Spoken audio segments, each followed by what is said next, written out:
नमस्कार मित्र मैत्रिणींनो, टार्गेट स्पर्धा परीक्षा यामध्ये तुमच्या सगळ्यांचे स्वागत आहे. पुनर्वापर करण्यायोग्य प्लास्टिक. अलीकडे यूएसमधील बोईस स्टेट युनिव्हर्सिटीच्या शास्त्रज्ञांनी नुकतेच एक नवीन प्रकारचे प्लास्टिक विकसित केले आहे जे सध्याच्या प्लास्टिकच्या विपरीत कच्चे तेल आणि त्याच्या डेरिव्हेटिव्हपासून बनलेले नाही.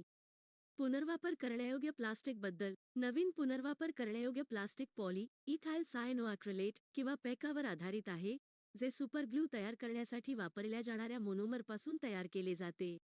हे पॉलिमरायझेशनच्या प्रक्रियेद्वारे तयार होते जेथे एकल पुनरावृत्ती होणारी मोनोमर युनिट्स रासायनिक अभिक्रियामध्ये एक लांब साखळी तयार करण्यासाठी एकत्र जोडली जातात. त्यात विद्यमान प्लास्टिकशी तुलना करता येण्याजोगे गुणधर्म आहेत आणि ते उष्ण, दमट वातावरणात स्थिर आहे. पेका प्लास्टिकच्या लांब पॉलिमर साखळ्या 210°C तापमानात थर्मली क्रॅक केल्या जाऊ शकतात आणि परिणामी मोनोमर्स पुन्हा वापरण्यासाठी स्वच्छ उत्पादनात डिस्टिल केले जाऊ शकतात. इथाइल सायनोॲक्रिलेट म्हणजे काय? इथाइल सायनोॲक्रिलेट हा एक अत्यंत प्रतिक्रियाशील मोनोमर आहे जो जवळजवळ केवळ सुपर ग्लू आणि संबंधित जलद सेटिंग चिकटवता बनवण्यासाठी वापरला जातो. हे मिथेनॉल, क्लोरोएसिटिक ॲसिड आणि सोडियम सायनाइडपासून टर्नस्केलवर तयार केले जाते, जे स्वतः hydrogen, nitrogen, methane, carbon monoxide, chlorine आणि सोडियम हायड्रॉक्साईडपासून तयार केले जातात. पॉलिमरायझेशन म्हणजे काय? ही एक अशी प्रक्रिया आहे ज्यामध्ये मोनोमर्स नावाचे तुलनेने लहान रेणू रासायनिक रीतीने एकत्रित होऊन खूप मोठे साखळी किंवा नेटवर्क रेणू तयार करतात, ज्याला पॉलिमर म्हणतात. मोनोमर रेणू सर्व एकसारखे असू शकतात किंवा ते 2, 3 किंवा अधिक भिन्न संयुगे दर्शवू शकतात. पुढील बातमी. क्लोन केलेले गाय, वासरू. अलीकडेच national dairy research institute NDRI Karnal यांनी देसी जातीच्या गीरच्या क्लोन केलेल्या मादी बछड्यांचे उत्पादन केले आहे. क्लोन केलेल्या गाय, वासराविषयी. हे गंगा नावाचे भारतातील पहिले क्लोन केलेले गीर मादी बछडे आहे. गीर क्लोन करण्यासाठी अल्ट्रासाउंड मार्गदर्शित सुया वापरून ओओसाइट्स जिवंत प्राण्यांपासून वेगळे केले जातात आणि नंतर नियंत्रण परिस्थितीत 24 तास परिपक्व होतात. उच्चभ्रू गायींच्या सोमॅटिक पेशींचा वापर दाता जीनोम म्हणून केला जातो, ज्या OPU व्युत्पन्न एन्युक्लेटेड ओओसाइट्ससह एकत्रित केल्या जातात. रासायनिक सक्रियकरण आणि इन विट्रो कल्चरनंतर विकसित ब्लास्टोसिस्ट्स गीर वासराला जन्म देण्यासाठी प्राप्तकर्त्या मातांमध्ये हस्तांतरित केले जातात. क्लोनिंग म्हणजे काय? क्लोनिंग हा शब्द अनेक वेगवेगळ्या प्रक्रियांचे वर्णन करतो ज्याचा उपयोग जैविक घटकाच्या आनुवांशिकदृष्ट्या समान प्रती तयार करण्यासाठी केला जाऊ शकतो. क्लोनिंग नैसर्गिक किंवा कृत्रिम असू शकते. नैसर्गिकरित्या घडणारी क्लोनिंगची उदाहरणे खालीलप्रमाणे आहेत. वनस्पतींमध्ये वनस्पतीजन्य पुनरुत्पादन, उदा. पाण्यातील हायसिंथ अपोमिक्सिसद्वारे अनुवांशिकदृष्ट्या एकसारख्या वनस्पतींच्या अनेक प्रती तयार करतात. बॅक्टेरियामध्ये बायनरी फिशन, कृत्रिम मार्गानेही क्लोन तयार करता येतात. असे क्लोन तयार करण्यासाठी जैवतंत्रज्ञान पद्धती वापरल्या जातात. आण्विक क्लोनिंग, जेथे विशिष्ट जनुकांच्या तुकड्यांच्या प्रती तयार केल्या जातात. सेल्युलर क्लोनिंग, जेथे मूळ पेशीच्या अचूक अनुवांशिक सामग्रीसह एकल पेशी जीव सेल संस्कृतींमध्ये तयार केले जातात. ऑर्गनिझम क्लोनिंग किंवा पुनरुत्पादक क्लोनिंग, जेथे बहुपेशीय क्लोन सामान्यतः सोमॅटिक सेल न्यूक्लियर ट्रान्सफरद्वारे तयार केला जातो. सोमॅटिक पेशी म्हणजे काय? सोमॅटिक हा शब्द ग्रीक शब्द सोमा पासून आला आहे, ज्याचा अर्थ शरीर आहे. म्हणून जीवाच्या शरीरातील सर्व पेशी, शुक्राणू आणि अंड्याच्या पेशींव्यतिरिक्त ज्या पेशींपासून ते उद्भवतात, गेमॅटोसाइट्स आणि अविभेदित स्टेम पेशी, सोमॅटिक पेशी आहेत. पुढील बातमी. प्युमा कॉन्कलर. एका नवीन अभ्यासाने असे सुचवले आहे की प्युमासची शिकार करण्याचे धोरण पूर्वीच्या विश्वासापेक्षा श्रेष्ठ असू शकते आणि ते शिकार करण्यासाठी बाग म्हणून ओळखल्या जाणाऱ्या धूर्त शिकार धोरणाचा वापर करू शकतात. बातमीत का? अलीकडील अभ्यासातून असे दिसून आले आहे की प्युमा बागेतून शिकार करण्याचे धोरण वापरत आहे. याचा अर्थ ते अधिक शिकार आकर्षित करण्यासाठी त्यांच्या शिकारीच्या ठिकाणी माती सुपीक करतात. त्यांच्या शिकारीचे शव प्राण्यांना पोषक तत्वांनी युक्त हॉटस्पॉट तयार करण्यात मदत करत आहेत जे कालांतराने त्यांच्या भविष्यातील शिकार यशामध्ये सुधारणा करत राहू शकतात. जमिनीतील हे पोषक घटक वनस्पतींची गुणवत्ता वाढवतात आणि अनगुलेट खोर असलेले मोठे सस्तन प्राणी आकर्षित करतात. अनग्युलेट शव विघटित केल्याने भारदस्त नायट्रोजन, कार्बन आणि इतर मौल्यवान घटक जमा होतात जे माती आणि वनस्पतींचे रसायनशास्त्र आणि पोषक घटक सुधारतात. पुमा कॉन्कलर बद्दल. प्युमा हे फेलिडे कुटुंबातील सदस्य आहे आणि त्याला माउंटन लायन, कौगर किंवा कॅटामाउंट, पुरातन असेही म्हणतात. ही एक मोठी तपकिरी न्यू वर्ल्ड मांजर आहे जी आकाराने जग्वारशी तुलना करता येते. निवासस्थान. प्युमा विविध अधिवासांमध्ये राहतात, ज्यामध्ये वाळवंटातील झाडी, चपरल, दलदल आणि जंगले यांचा समावेश होतो, परंतु ते कृषी क्षेत्र, सपाट भूभाग आणि आच्छादन नसलेल्या इतर अधिवास टाळतात. वनस्पती किंवा स्थलाकृती. प्युमामध्ये कोणत्याही न्यूवर्ल्ड सस्तन प्राण्यांचे विस्तीर्ण वितरण आहे, ज्याची श्रेणी दक्षिण-पूर्व अलास्का ते दक्षिण अर्जेंटिना आणि चिलीपर्यंत आहे. संवर्धन स्थिती IUCN. किमान चिंता. पुढील बातमी. INS सुमेधा. सध्या भूमध्य समुद्रात तैनात असलेली इन्स सुमेधा 23 मार्च 26 रोजी ऑपरेशनल टर्नराऊंडसाठी पोर्ट अल्जियर्स, अल्जेरियामध्ये दाखल झाली. इन्स सुमेधाबद्दल. इन्स सुमेधा हे स्वदेशी बनावटीचे नौदल ऑफशोर पेट्रोल वेसेल आहे जे स्वतंत्रपणे आणि फ्लीट ऑपरेशन्सच्या समर्थनार्थ अनेक भूमिकांसाठी तैनात आहे. हे विशाखापट्टणम येथील भारतीय नौदलाच्या पूर्व नौदलाचा एक भाग आहे आणि पूर्व नौदल कमांडच्या फ्लॅग ऑफिसर कमांड इन चीफच्या ऑपरेशनल कमांड अंतर्गत कार्य करते. भारतीय नौदलात सामील होणारे हे स्वदेशी नौदल ऑफशोर पेट्रोल वेसेल NOPV प्रकल्पाचे तिसरे जहाज आहे. या जहाजाची रचना गोवा शिपयार्ड लिमिटेडने केली आहे. जहाजाची प्राथमिक भूमिका EEZ पाळत ठेवणे, चाचेगिरी विरोधी गास्ट, फ्लीट स्पोर्ट ऑपरेशन्स, ऑफशोअर मालमत्तेला सागरी सुरक्षा प्रदान करणे आणि उच्च मूल्याच्या मालमत्तेसाठी एस्कॉर्ट ऑपरेशन्स करणे आहे. पुढील बातमी. Central bureau of narcotics CBN. अलीकडेच central bureau of narcotics CBN नवी दिल्लीने हाय प्रोफाईल पार्टीसाठी विविध प्रकारचे अंमली पदार्थ, सायकोट्रॉपिक आणि सिंथेटिक ड्रग्सच्या पुरवठ्यात गुंतलेल्या पॅन दिल्ली स्तरावरील ड्रग सिंडिकेटचा पर्दाफाश करण्यात यश मिळवले. Central bureau of narcotics CBN बद्दल ब्रिटिश ईस्ट इंडिया कंपनीच्या राजवटीत अफूपासून मिळणारा महसूल हा वित्तीय धोरणाचा भाग बनवण्यात आला आणि कालांतराने बंगाल, बनारस, बिहार आणि मालवा एजन्सी यासारख्या अफूच्या विविध एजन्सी तयार झाल्या.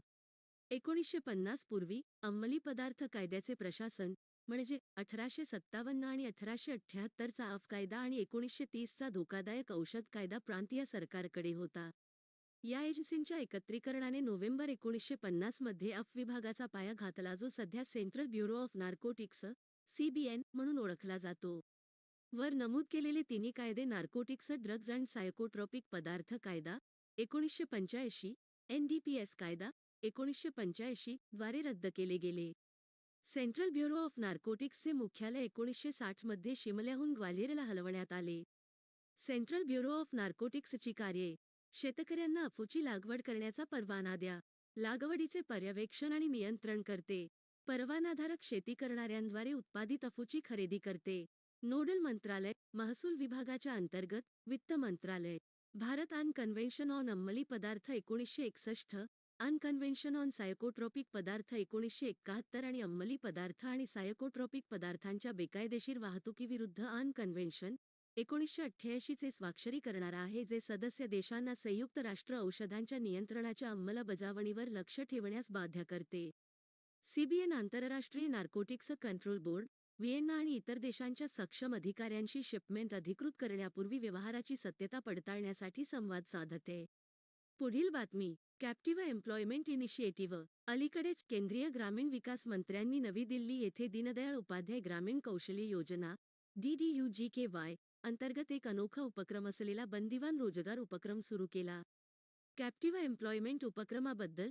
कॅप्टिव्ह एम्प्लॉयमेंट हा अशा प्रकारचा पहिला उपक्रम आहे ज्याचा उद्देश ग्रामीण गरीब तरुणांसाठी शाश्वत प्लेसमेंटची हमी देणाऱ्या उद्योग भागीदारांच्या गरजा पूर्ण करणाऱ्या गतिमान आणि मागणी आधारित कौशल्य परिसंस्थेच्या दृष्टिकोनाकडे लक्ष देणे आहे.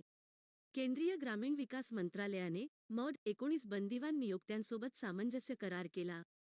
दीनदयाळ उपाध्याय ग्रामीण कौशल्य योजना DDUGKY अंतर्गत ग्रामीण युवकांना प्रशिक्षण देणे आणि त्यांना रोजगार उपलब्ध करून देणे हे त्याचे उद्दिष्ट आहे. कॅप्टिव्ह एम्प्लॉयमेंट मार्गदर्शक तत्त्वे RTD, रिक्रूट, ट्रेन आणि डिप्लॉय मॉडेल सुनिश्चित करतात. RTD मॉडेल उद्योगाच्या गरजा पूर्ण करते, त्यानुसार प्रशिक्षण देते आणि ग्रामीण तरुणांसाठी शाश्वत प्लेसमेंट सुनिश्चित करते. हा उपक्रम उद्योग भागीदारांच्या गरजा पूर्ण करतो, वंचित ग्रामीण तरुणांसाठी दीर्घकालीन रोजगार सुनिश्चित करतो. कॅप्टिव्ह एम्प्लॉयर म्हणजे अशा कंपन्या किंवा उद्योग आहेत जे ग्रामीण तरुणांची निवड करतात, त्यांना कौशल्य देतात आणि त्यांना त्यांच्या एखाद्या आस्थापनात, भगिनींच्या समस्या किंवा उपकंपन्यांमध्ये तैनात करतात. बंदिस्त नियोक्ता आवश्यक आहेत. सर्व प्रशिक्षित उमेदवारांना कॅप्टिव्ह इन-हाऊस प्लेसमेंट ऑफर करा. कमीत कमी 70% प्रशिक्षित उमेदवारांना 6 महिन्यांसाठी बंदिस्त रोजगार द्या. कॅप्टिव्ह एम्प्लॉयमेंट ₹10,000 6 महिन्यांपेक्षा कमी कोर्ससाठी आणि ₹12,000 6 महिन्यांपेक्षा जास्त कोर्ससाठी किमान पगार देते. पुढील बातमी. वेमबंद तलाव. नुकतेच राष्ट्रीय हरित न्यायाधिकरणाने NGT केरळ सरकारला वेम्बनाड आणि अष्टमुडी तलावांचे संरक्षण करण्यात अपयशी ठरल्याबद्दल 10 कोटी रुपयांचा दंड ठोठावला आहे. अलीकडेच राष्ट्रीय हरित न्यायाधिकरणाने NGT केरळ सरकारला 10 कोटी रुपयांचा दंड ठोठावला आहे. वेम्बनाड आणि अष्टमुडी तलावांचे संरक्षण करण्यात अयशस्वी झाल्याबद्दल. वेमबंद तलावाबद्दल. वेम्बंड हे केरळमधील सर्वात मोठे आणि भारतातील सर्वात लांब सरोवर आहे. याला वेम्बनाद कायल, वेम्बनाद कोल, पुननमदा तलाव, कुटनाडमध्ये आणि कोची तलाव, कोचीमध्ये म्हणूनही ओळखले जाते. मीनाचिल, आचनकोविल, पंपा आणि मनीमाला या 4 नद्यांमध्ये या सरोवराचे उगमस्थान आहे. हे अरबी समुद्रापासून एका अरुंद अडथळ्याच्या बेटाने वेगळे केले आहे आणि केरळमधील बॅकवॉटरचा एक लोकप्रिय भाग आहे. वल्लम काली म्हणजे नेहरू ट्रॉफी बोट रेस ही वेम्बनाड तलावात दरवर्षी ऑगस्ट महिन्यात आयोजित केलेली साप बोट शर्यत आहे. 2002 मध्ये रामसर कन्व्हेन्शनद्वारे परिभाषित केल्यानुसार आंतरराष्ट्रीय महत्त्व असलेल्या आर्द प्रदेशांच्या यादीत त्याचा समावेश करण्यात आला. भारत सरकारने राष्ट्रीय पाणथळ संरक्षण कार्यक्रमांतर्गत वेम्बनाड पाणथळ जमीन ओळखली आहे. कुमारकोम पक्षी अभयारण्य तलावाच्या पूर्व किनाऱ्यावर आहे. पुढील बातमी. राष्ट्रीय कंपनी कायदा अपील न्यायाधिकरण NCLAT. अलीकडे राष्ट्रीय कंपनी कायदा अपील न्यायाधिकरण NCLAT ने भारतीय स्पर्धा आयोगाने CCI गुगलवर लावलेला 1337 कोटी रुपये दंड कायम ठेवला. राष्ट्रीय कंपनी कायदा अपील न्यायाधिकरण NCLAT बद्दल कंपनी कायदा 2013 च्या कलम 410 अन्वये 1 जून 2016 पासून राष्ट्रीय कंपनी कायदा न्यायाधिकरण NCLT च्या आदेशांविरुद्ध अपीलांच्या सुनावणीसाठी त्याची स्थापना करण्यात आली होती. कार्ये. दिवाळखोरी आणि दिवाळखोरी संहिता 2016 IBC च्या कलम 61 अंतर्गत NCLT ने दिलेल्या आदेशांविरुद्ध अपीलांची सुनावणी. Competition commission of India CCI द्वारे जारी केलेल्या कोणत्याही निर्देश किंवा निर्णय किंवा आदेशाविरुद्ध अपील ऐकणे आणि निकाली काढणे. हे नॅशनल फायनान्शियल रिपोर्टिंग ऑथॉरिटीच्या आदेशांविरुद्ध अपील ऐकते आणि निकाली काढते. भारतीय स्पर्धा आयोग CCI बद्दल प्रमुख तथ्ये. भारतीय स्पर्धा आयोग CCI ची स्थापना मार्च 2009 मध्ये भारत सरकारने स्पर्धा कायदा 2002 अंतर्गत कायद्याचे प्रशासन, अंमलबजावणी आणि अंमलबजावणीसाठी केली होती. ही एक अर्ध न्यायिक संस्था आहे जी वैधानिक अधिकाऱ्यांना मते देते आणि इतर प्रकरणे देखील हाताळते. CCI ची रचना आयोगामध्ये एक अध्यक्ष आणि 6 सदस्य असतात ज्यांची नियुक्ती केंद्र सरकार करेल.